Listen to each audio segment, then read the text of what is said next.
நம்ம இன்னைக்கு வந்திருக்கக்கூடிய இடம் பார்த்தீங்கன்னா சுடச்சுடன்னு சொல்லுவாங்களே அந்த மாதிரி நாங்கள் கறந்த உடனே வந்து மக்களுக்கு அப்படியே விநியோகம். அவங்க நிற்கும் போது அவங்க முன்னாடி தான் கறந்து அதை எடுத்துகிட்டு வந்து அப்படி தான் கொடுக்குறோம். பால் சுத்தமான பால். கஸ்டமர்ஸ் வந்து அதிகம் தான் ஆயிருக்காங்க. இப்போ சப்ளைக்கு தான் போதுங்களாங்க சார்?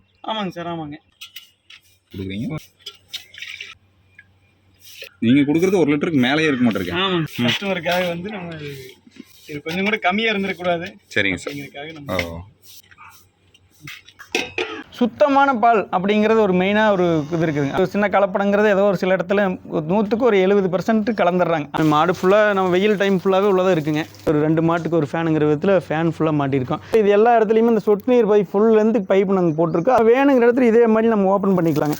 எந்த மாட்டுக்கு எவ்வளோ வேணும். சில மாடு கொஞ்சம் அதிகமாக குடிக்குங்க, சில மாடு வந்து கொஞ்சம் கம்மியாக குடிக்கும். அதுக்கு தகுந்த மாதிரி நாங்கள் வந்து இது எல்லா இடத்துலையும் ஒவ்வொரு மாட்டு தொட்டிக்கு நேரும் தாலி நேரும் வந்து நாங்கள் செட் பண்ணி வச்சுருக்கோம். தீவனம் அந்த பக்கம் இருந்து நம்ம அப்படியே கொட்டிக்கலாங்க. மாட்டுக்குள்ளே வந்துட்டு நம்ம ஒரு சிரமப்பட வேண்டிய அவசியம் இல்லைங்க.